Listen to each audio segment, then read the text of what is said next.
Hi loves, welcome back to Love What Luck. I've got seasonal depression this week. It's dark at 3:30. I can't deal. I hope you're doing well and I hope you're having a good week. To be fair, I'm having a good week, but the days now, do they need to be so short? I've gone from having a full day of like 6:30 a.m. to 9 p.m. to now only operating between the hours of 7 and 3. Come 3 o'clock, and some days, I'm not going to lie, I wake up and it's so grey outside, it might as well just be nighttime from the get-go. I saw a TikTok the other week of this girl. She said, like, every night at 4 o'clock, she turns into this, like, old Florence Nightingale type person. She's, like, walking around with a blanket and a candle, like, we must retire to bed. And that's how I feel. 4 p.m. is nearing bedtime now. It's exactly what I said would happen. I knew I'd be like this. I wouldn't want to go anywhere when it got dark. The greyness, you know. Seasonal depression is a real thing, I think, for all of us in the UK. But we've got Christmas coming up, and I think that's going to carry us all through. We're in November, Christmas is near, Christmas fun activities, so I'm going to keep it up until then. Keep up the positivity, and I'm going to push the seasonal depression at bay until January. I feel like it's unfair to have seasonal depression in November, you know? We have much to look forward to. But yeah, I hope you're all doing well. Do you know I went home last week or the other week, and my cousin told me that I sound like a man-hater, which was a bit surprising to me, to be fair, because I am a romantic. I pride myself on loving love. So to you, I was a man-eater. It was a little bit of like a shock, really, because I didn't realise. But it is very hard in this economy to not hate a man. Like the recent election, which I'm not even going to go into, that tells you everything you need to know about the current state of us. The stories that we get sent in. It is sometimes hard to love a straight man at the minute, is all I'm saying. It's like that, you know, the Julia Fox interview, have you seen it? I think it's a Vanity Fair, you know, when they do the lie detector test, and they ask her, do you hate men? And she goes, no. And he goes, lies. She's like, oh, it's really funny. Yeah, it's a little bit harder to do it, but that did make me sad because in my head, I'm like, if I hate all men, does that mean I hate love? You know, like when the guy you question your whole existence. So I wasn't stressed, but I was a little bit like, oh my God, what's happening to me? I didn't think I was this person. And then lo and behold, something happened to me this week, and I thought, do you know what? This is how I know I'm a true romantic at heart. And she hasn't died yet. She hasn't died or withered away completely, right? So I needed to print something. It was a Vinted label, which, by the way, how annoying. You can sell something on Vinted. None of them get posted the same way. 1 minute I'm in the post office. 1 minute I'm in the locker down there with the barcode. This time I needed the same place. One had a QR code, great. The other one I had to print it. Absolute joke. Never can understand why. Anyway, really, really needed to print something. Wasn't going in the office. Really needed to send it. I was like, shit, right. I'm going to message that community group, you know, the one I said that I've got. It's like for all the buildings around here. So I just sent a message in asking if there was any way that we could print or if our concierge do it. Because I thought, I don't know, there might be like a library here or something that I don't know about. Anyway, this guy messages me privately. So he's taken my number from the group, messages me privately. I can't see his display picture on WhatsApp, obviously because he hasn't saved my number or whatever. Fine. Treat me mean. Keep me on my toes. Okay, make me work for it. I see you. I'm joking. So I couldn't see him, right? But I could just see his name, which I can't fully remember, but I think it was like Carlos or something, right? So I was like, okay, senor, right? So he messaged me just asking what I needed to print, how many pages, whatever. He said he'd help me out, told me what building he's in. It's right across from mine. Couldn't be any closer. Less than a minute's walk from me. I was like, oh my God. And I feel like most girls, and rightfully so, should be thinking, right, is this a red flag? You know, I got to make sure I don't go to his house. Is he just going to be a creep? Like, is this safe? Which, don't get me wrong, those thoughts did cross my mind, but more overpowering than that was, oh my God, is this the love of my life? Has he seen me thought she looks nice, she seems nice. I've got a printer. This is our chance to meet. She lives a mere stone's throw away from me. And this is where our love story begins. So, I touched myself up just a little bit before I went. I thought, let's look presentable. Met him outside, which I'm not going to lie, I didn't agree to. It just happened that he was outside, which, thoughtful king, by the way. Anyway, as soon as he comes, I thought, oh, okay, that's him. We are not meant to be together. Sadly, I knew instantly. And he literally handed me the piece of paper. There was no conversation. He didn't want to get to know me at all. Didn't ask any questions. Hasn't contacted me since. So there was that. No love story, guys. But it did make me feel a little bit better because I thought, you know what? There's still that little pulse in this heart somewhere. And there is still that little bit of faith that romance isn't dead and that there are good guys out there. If I told her the story, I must have, about, there was this time I went to a nightclub with my friends and I saw a guy from across the bar and instantly I was like, he's the one. I fancied him so much. I was like, he is the one. He's my husband. This is it. And we didn't exchange numbers or anything. That night, we did eventually, by the way. But that night we didn't. So I went onto Twitter. This is going back years, pre-Elon Musk Avner, obviously. So I went on Twitter and I I tweeted something like, had an amazing night, and like tagged the club because I thought, this guy is bound to be going home tonight and thinking about me and thinking, oh my God, there was that girl at the bar. I'm going to have to search where she was. Like, I'm going to have to search on Twitter and find her. Like, I always just think that these men are doing like the most. I blame all the films and stuff I watch. I just love a big grand romantic gesture. So yeah, I still believe in love. There's still some good there. But as always, guys, if you've got any nice love stories, then please do send my way, because I don't want to be somebody that hates men, and I'm not saying I want to be somebody that loves straight men at the minute. It's damn hard to be on their side. I'm getting news notification after news notification about the vile things that they are doing. It's not nice, it's not fun, it's not good. But there's got to be some good guys out there, surely. There has to be some good ones out there, because lots of you are falling in love. Lots of you are getting married. Lots of you are, saying done settle. So there's got to be some good ones out there. So if you've got any nice stories, guys, please do send them our way to Sadie@lovewhatluck.com, or you can send me a DM at Sadie Maltby at lovewhatluck on Instagram, and we've got the anonymous link as well. Although why you'd want to send me a love story anonymously, I don't know, because I just want to scream, as I have done, from the top of my lungs. When I'm in love, I am like Buddy the Elf. I'm in love, and I don't care who knows it.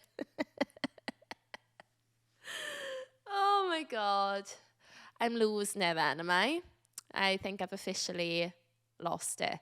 Did not sleep well last night. This is actually really embarrassing to admit, but I couldn't sleep at all last night. I didn't feel anxious, but like every time I was dropping off to sleep, I was jumping up, like when you dream and you fall in. And then I was like having nightmares where when you need to wake up, but when you try and wake yourself up from a dream, it's the worst, and then you're like paralyzed. And I woke myself up trying to scream, Mum, Mum, for my mother. I'm 33 years old, living home alone in a completely different country, even to my mother. Admittedly not that far, but still. Why am I waking myself up calling for my mother? Tragic. So yeah, I'm blaming the earlier nights. It's gotta be the seasonal depression, surely. But it is really hard as a woman, finding the fine line between being friendly and not wanting to give the wrong impression, because you never know if you're going to come across somebody nice who's just friendly, like that printer guy. Like, I'm just going to say it as it is. I didn't fancy him. There was no connection. And if he had fancied me and felt that connection with me, I would have had to have still said thank you and chatted to him, and then it would have been a whole other thing. Like the time I sold, used loosely, the guy those pillows on Facebook Marketplace, and I dropped them off to him, and he spoke to me for so long. I ended up giving him the pillows as a goodwill gesture because he just moved in and he didn't have anything. So I was like, take the pillows. And then I was obviously being nice and friendly, and then it turned into him stalking me on social media. Never followed me, just used to like message me, look at my story and stuff, asking me to meet him for dinner, asking me to meet him to go and play golf, random, watching me for a bit, like gave me creep vibes. So obviously the printing guy was like really nice, and there was no creepiness, he was just doing a nice thing. But it's really hard to know when to be nice, when to be a bitch. And do you know this girl I work with, and she caught a train home the other day, and she's speaking to this old guy. Now she's in her 20s, he was in like his 60s. So to me, that is guard down. If I'm speaking to like a 70-year-old man, I'm instantly putting him in the thing of like a sweet old man, unless he's Donald Trump. So she was chatting to him and, you know, making conversation.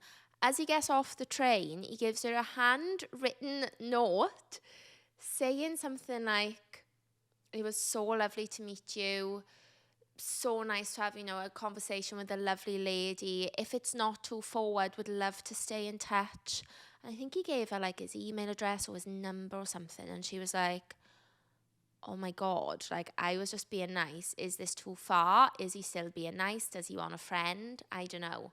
Because I did see before, there's this person on TikTok, this girl, and she made friends with like a 90-year-old man who came in the betting shop that she worked in, and they like genuinely became besties, and it was the sweetest thing. But anyway, she was like wondering, I don't know, is he creepy or not? By the time she got home, he'd sent her a LinkedIn request. Hey, remembered that you said where you'd worked. First red flag.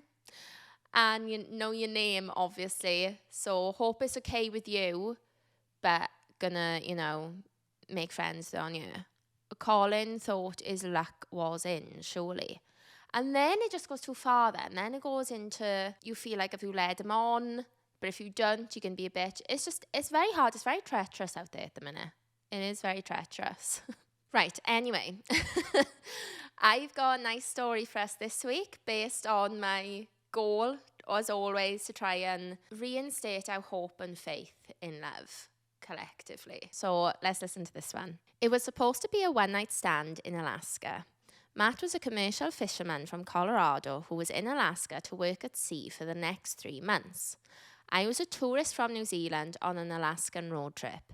Earlier in the day, I was walking down the road with my friend when Matt drove past us. We made intense eye contact. I quickly turned to my friend and said, "We are going out drinking tonight." So that night, I'm sitting at the bar with my friend, and sure enough, Matt walks in. He sees us, walks over, and offers to buy us drinks. Sorry, this is what I love, right? When you just know you've got that instant connection with somebody, and it's something that cannot be bought, it can't be forced, it can't even be explained. It's just this one thing that you just know and you just feel it. You can see someone and just like know in some capacity they're going to be in your life, you're going to see them again. Do you know when I was younger, I went on my first girls' holiday to Ibiza, and on the plane, there was this guy I fancied. All the girls were like, "Sid, oh my God, like, easy type, look at him, look at him." And you know, there's no greater tension than going on a girls' holiday and seeing somebody you fancy. At the airport is one thing, but on the plane to the same destination as you, outbound, nothing hotter. Anyway, we didn't speak on the plane. I must have given him some eye contact. That very first night in Ibiza, we're out on the strip in Soul City. If you know, you know. And in walks the guy from the plane. And I was just like, I knew it. I knew it. We kissed. You know, he wasn't the love of my life or anything. But yeah, I just knew it. I just love that when you have that like instant thing with somebody. Okay, so he's come to the bar, just bought us drinks. We started chatting, which led to more drinks, a lot of whiskey, jukebox selections, and heavy flirting. It ended with an overnight stay on his boat. You go, girl. Yes, sailor. The next morning, we watched the sunrise together. Romantic. sipped coffee, and ate cinnamon rolls on the beach. Sorry, that's a dream date. I am obsessed with the idea of cinnamon rolls at the minute. Obviously, because it's Christmas time. I'm seeing them all over social media. And I'm desperate to buy the ones from Marx's because they look divine. The thing is, I can't bake. I can barely cook. But I'm convinced that I could make these cinnamon rolls. I need to buy them. If I buy them, I'll vlog a few guys. We can see how they turn out.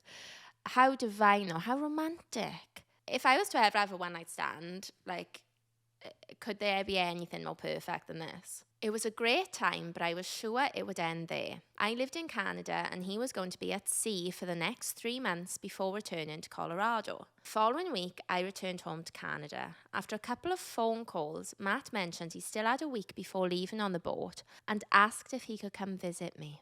I was shocked, but I said yes, and he came the next day. We spent a week together in Canada and the next 3 months communicating over Skype and text. Yes, this is what we want. This is what I love to see.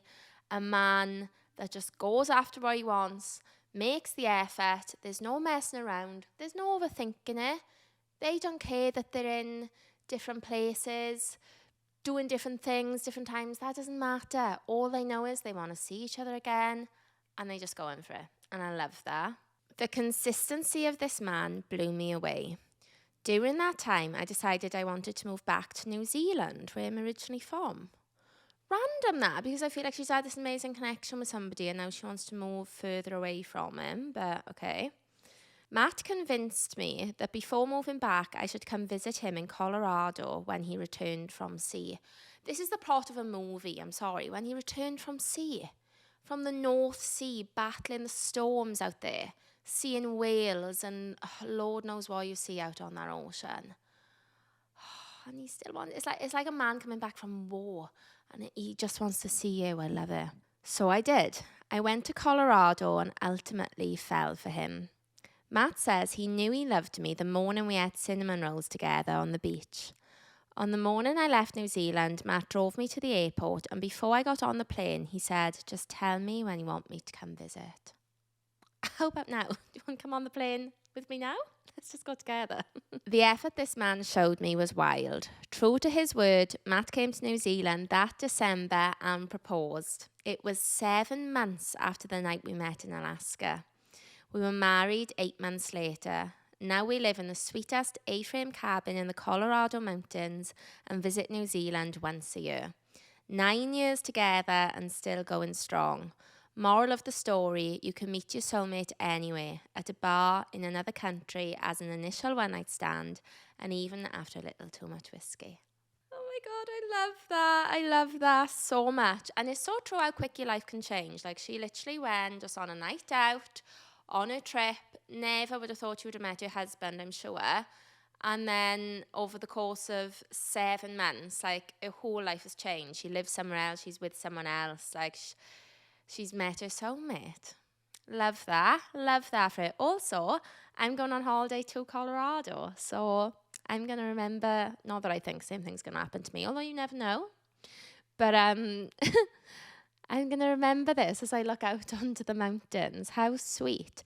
Do you know, I also believe this with one-night stands, right? I'm not a one-night stander, and I don't sleep with anyone on the first date. Not that I've got any judgment towards that. You go. Literally no judgment at all. It's just not something that I do. But I think we've been like forced to believe that if you sleep with someone on the first date, that's it.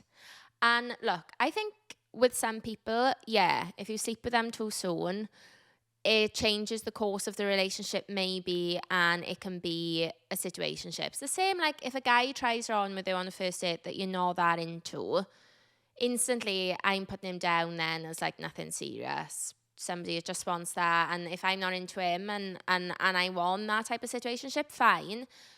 But you can like put people in boxes first, so I get it. But I think that with the right person, it does not matter how fast you sleep with them. I think all the rules that we like get told, I think is all out the window. And I think when you're with that right person, yeah, it just doesn't matter. It doesn't matter where you live. Doesn't matter the circumstance. Doesn't matter if you kiss them, sleep with them on the first date. If you wait 5 weeks, like, I just don't think any of it matters. If you double text, if you don't text them for a day and then, you know, you message back. Like Campbell, Pookie and Jet, she said she was like an hour late to a date and he waited.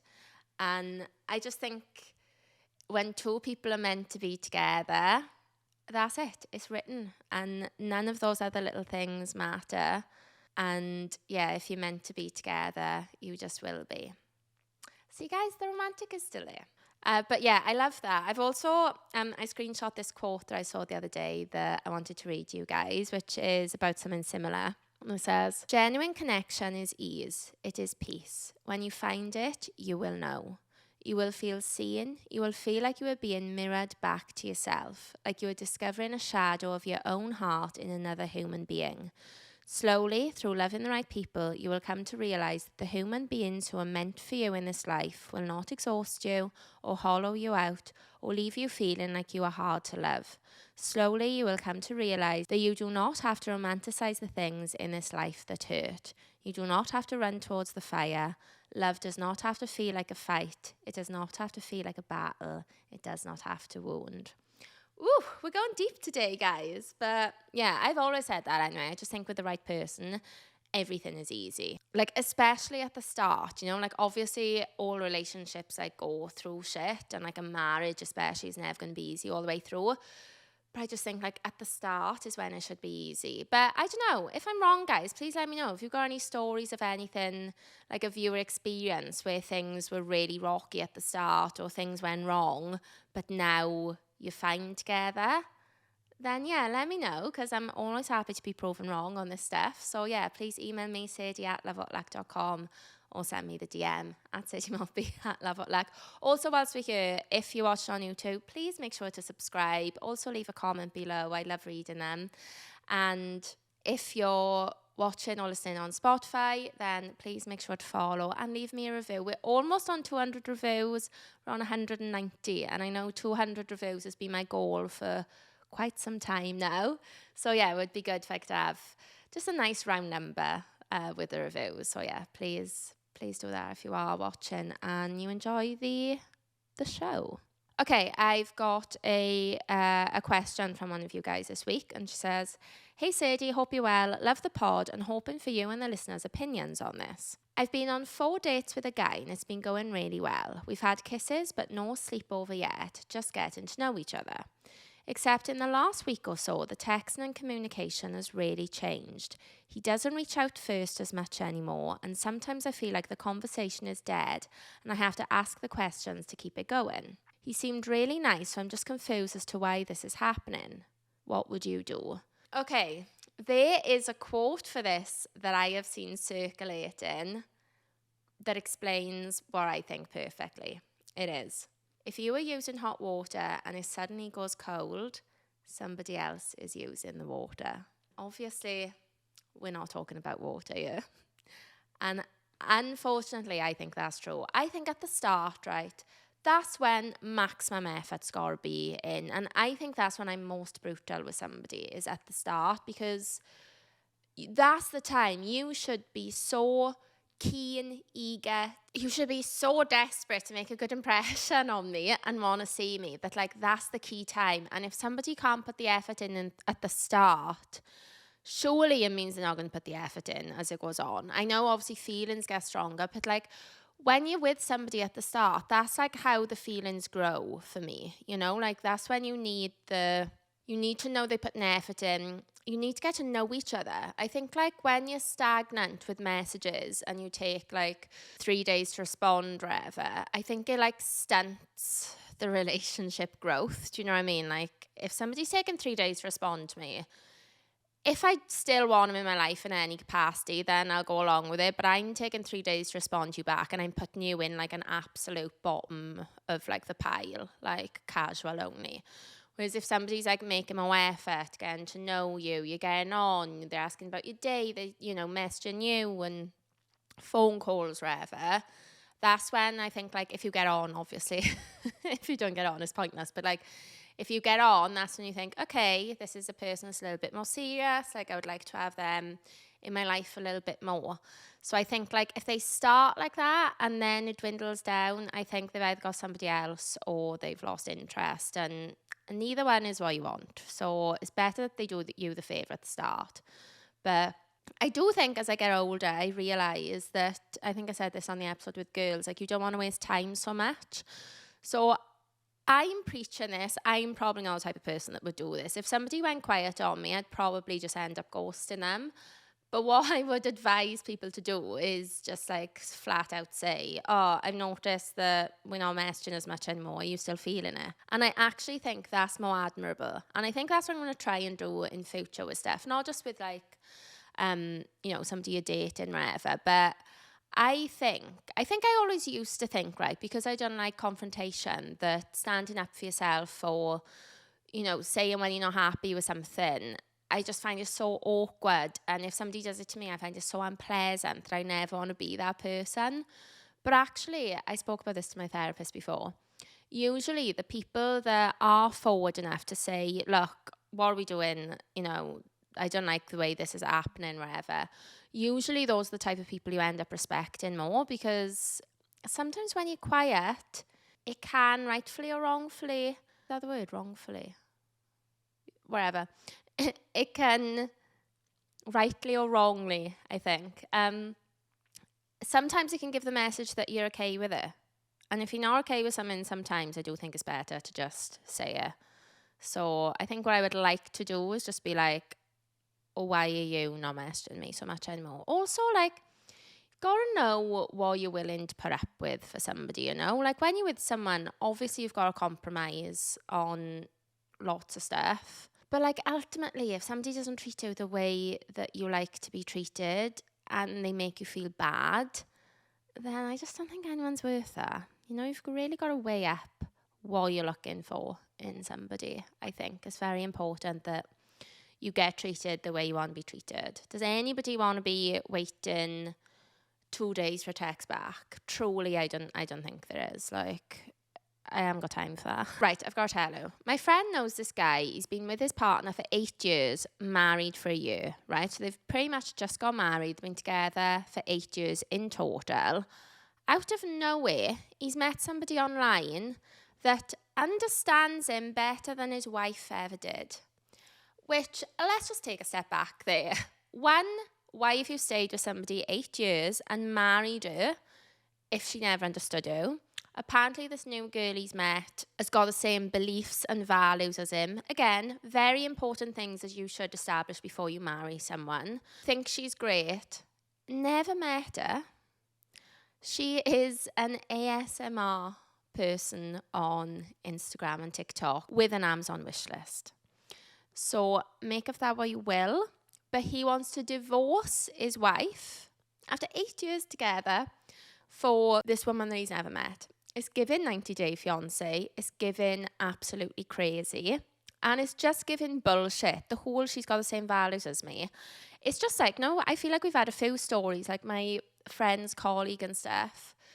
I said it the week before last. A few stories lately where people have been together for like 8, 9, 10 years and then they get married and they must just think of marriage as a death sentence, and then all of a sudden, after they've done the deed of marriage, after they've gone through it, they want a divorce. Why? I will never know the answer to that, because all these people are like saying all these different answers. What changes truly when you marry someone? I just think you're just like super sure before you do it. Like, don't marry somebody if there's any doubts in your head, you know? And then when you are married, I think in a good marriage, nothing should change. Because you should have already moved in together. You should know what it's like to be a partnership, you know? What could possibly change? Very interesting, very shitty. Men just move mad, don't they? This is why we can't help to have a section or story every episode about the shitty things that they do. It just can't be helped. I will say, though, that women are not as forthcoming when they've done something wrong. And then men obviously also don't like to share their stories. So even though I have had some, which I'm super grateful for, I will say that generally, like, I'm not sure that men, well, I am sure actually that men always do worse than women. But like lots of the time, I think women do as well. But men don't like to admit it as much. And neither do women. Like, you don't hear many women going around saying, yeah, not that men do, but obviously the women do. The women's tell us when the men do them wrong. But the men don't tell us when the women do them wrong, and the women don't say when they've done someone wrong. Not really. Although, have you seen that new trend on TikTok called Women in Male Fields? It's so good. And it's basically like switching the roles of obviously the man and the woman. Let me find some examples for you. This one's good. When he sends multiple texts in a row explaining what's wrong, but I only reply to the last and least important one. What is it about men that don't respond to all your messages? It's so annoying.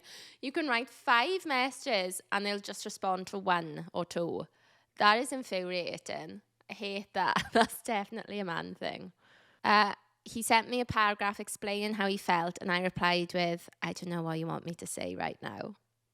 Classic. Ooh. Decided to ruin my 3-year healthy relationship just to go out with someone that anyone could have. Savage. It's basically like the girls in the videos are like this. This one says, like, me after pulling the I'm not ready for a relationship card. After acting like your boyfriend for 2 months. Acting like we're dating for 2 months. But I think girls do act like this sometimes. Like, there's 100% girls, me included, that like have been with somebody being like, oh, I'm not quite ready, like after you date them for a little bit. Like, we've all done it. It's just that men do it way worse and like way more often. Whereas I think like when a girl does it, it's like a once, maybe a twice off. Whereas like some guys just do it religiously, like this is just how they move. He texted me asking what the plan was, and I responded with, I don't know, you can come if you want. This is the thing. I hate you can, you should, you could. No. Ask me properly. Oh my God, this is a savage one. Because I'm guessing the girls that are posting these, this is what's happened to them. One girl said, he was crying in bed, so I said, here we go again, and turned around and fell asleep. No, this is like Ariana Grande in a song on I don't know what song it is, but it's a song on the Eternal Sunshine album. And she basically said how she was crying and her husband just turned the TV up so he couldn't hear her cry. Is that not the nastiest, like, most horrible thing? Men just fall asleep so easily though, don't they? Like, to be fair, my sleeping now is so much better than it used to be. I used to have massive issues sleeping, and now, I think I've said before, like, since I basically moved out, I think I just, like, trained myself to sleep. So obviously, I mean, last night I didn't sleep very well, but, like, generally now, I can go to sleep and fall asleep within, like, 10, 15 minutes, which is amazing. But a man will literally be talking to you, lie down, as soon as his head touches the pillow, he's asleep. Like, in a deep sleep as well, like, snoring. Never seen anything like it. They little brains just must not have extra thoughts. Like, I would love to just have a man's brain for a day and just see what it's like. And there's a girl I follow on TikTok, and she said that she said to her boyfriend the other day, he was like, oh, what's wrong? You seem stressed. And she listed like 18 million things. And she was like, well, what are you thinking about? And he was like, whether I can't remember the sports team, say it's the Lakers, it wasn't, but like whether the Lakers are going to win or not. And she was like, wow. And they like live together. They've got 2 dogs. So like some of the stuff that she was worrying about like included him. But it was stuff like Christmas decorations, what time to take the dogs to the vets, and like all these little things. And he was just focusing on his football game. So anyway, there you go. I've tried to not bash men, and it seems I failed. But, you know, the romantic's still there. We're still trying. Oh, look at this message I saw on Hinge as well the other day, right? Somebody had found this girl on Instagram after matching with her on Hinge and said, hi, Kayla, it's Ola Cunley from Hinge. You wouldn't believe what just happened. So I texted you back on Hinge, and then your chat just vanished. I don't know what happened. Hinge says you either accidentally unmatched me or deauthorized your profile. I was perplexed. Perplexed. Oh my God. But when there's a will, there's a way. I know you're Kayla. I know you're a content manager, and I know how you look. Was that enough to find you online? I didn't think so, but I told myself I'll give it my best shot. So I started searching. Wasn't easy, but I'm here. It's giving Joe from you. It's giving stalker. Does the man not know? He must know that if you vanish from Hinge, she's probably unmatched him or blocked him. Take it as a sign, my guy. She doesn't want to speak to you again. Found on Instagram. People just have mad audacity, don't they? Right, I think I'm going to wrap up there, guys. Thank you so much for listening. Please remember to subscribe, leave me a little review, a comment, etc. Come and chat to me. Come and follow me on Instagram at Sadie Maltby because I'm going on holiday, so I'll be posting some stuff there if you want to catch up with me there. And yeah, hope you've all had a good week, and I'll speak to you next Tuesday.